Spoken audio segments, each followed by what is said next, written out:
பகலிலேயே பூஜை பண்ணலாம், உச்சி காலத்தில் பூஜை பண்ணலாம், மொத்தத்தில் அமாவாசை திதி முடிக்கிற ஒரு பூஜை பண்ணலாம். ஓகேங்களா? அதே மாதிரி இவளை கும்பிட்டோம்னா என்னென்ன நம்ம கிடைக்க போகுது, என்னென்ன நிவர்த்தி ஆக போகுதுன்னு பார்த்தோம்னா, இப்போ வந்து பார்த்தீங்கன்னாக்கா இந்த பின்னியும் சூனியம் ஏவல் இதெல்லாம் பார்த்தீங்கன்னா இந்த குட்டிச்சாத்தான், இந்த கருக்குட்டி சாத்தான், இந்த மோகினி பிசாசு, இந்த மாதிரி தாண்டு கோணம், கத்திஷ்டி ஓமுடு, இது எல்லாம் பார்த்தீங்கன்னா இவகிட்ட வந்து முறையிட்டு அந்த வரமிளகாயை சுற்றி குண்டத்தில் போட்டு பிரார்த்தனை பண்ணி அதில் வேப்பெண்ணை கலந்து விட்டாவே இவ வந்து அதை ஏற்று நம்மளுக்கு நிவர்த்தி பண்ணுவாங்கிறது தான் ஐதீகம். அதே மாதிரி பார்த்தீங்கன்னாக்கா நம்ம இழந்த சொத்து, மீட்ட சொத்து காப்பாற்றணும். பிள்ளைங்க பிரிச்சுட்டாங்க, பிள்ளை காணாத போச்சு, குழந்தை இல்லை, கல்யாணம் ஆகலை, கல்யாணத்தோட எல்லாம் பார்த்தீங்கன்னாக்கா அனைத்துக்கும் இவளை வந்து பார்த்து படிப்படியாக இவளை வந்து ஒவ்வொரு மாதம் இவளை வந்து வழிபட அப்படி அந்தந்த பிரச்சனை போறாம நீ நல்ல கண் கூட நீ பார்க்க உணரலாம். ஓகேங்களா?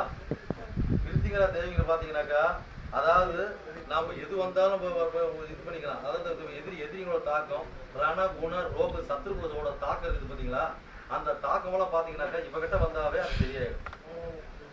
எனக்கு வந்து எது தொட்டாலும் தொடங்கலை, எது தொட்டாலும் ஒன்று தொட்டா ஒன்று நாளாக போகுது, ஜான் என்ன முளங்க தெரியுது அப்படி சொல்றது எல்லாம் பார்த்தீங்கன்னாக்கா இவகிட்ட வந்து அந்த முறையிட்டு அந்த முறைமுறை சுற்றி போட்டு ஆத்மார்த்தமா கும்பிடும் போது நிவர்த்தி.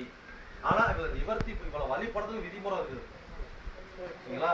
அப்போ ஒவ்வொருத்தரும் பார்த்தீங்கன்னா ஒரு பச்சை வாழை இலை, தலைவாழை இலை எரிச்சு பச்சரிசி பரப்பி அதில் மஞ்சள் சேர்த்து போட்டு கொஞ்சம் லைட்டாக உப்பு போட்டு கல் உப்பு போட்டு மேலே பூசணிக்காய் ரெண்டாக அறுத்து அதை வந்து பார்த்து தொலைவை போட்டு அதில் எண்ணெய் ஊற்றி ஊற்றி பார்த்தீங்கன்னாக்கா அதுக்கு பின்னாடி நீ அது முன்னாடி இருக்கு, நீ பின்னாடி இருந்து உட்காந்து தான் நீ வழிபடணும். இவளுக்கு வந்து பார்த்தீங்கன்னா அதுதான் இவளுக்கு செய்யக்கூடிய தீப மரியாதை. அதுதான் ஏற்றுக்குவா, அதுதான் விரும்புவான். ஓகேங்களா? அதுதான் பிரார்த்தனை, அதுதான் பிரார்த்தனை விளக்கு. இவளுக்கு வந்து பார்த்தீங்கன்னாக்கா ஒரு 2 குத்து விளக்கு இருக்கணும், அல்லது குத்து விளக்கு இல்லை அப்படிங்கிறது ஒன்றும் தேவையில்லை. 2 பூசணிக்காய் தொலைவை போட்டு அதில் வந்து விளக்க உருவாக்கி அதில் வந்து பார்த்தீங்கன்னாக்கா வேப்பனை போட்டு பண்ணும்போது பார்த்தீங்கன்னாக்கா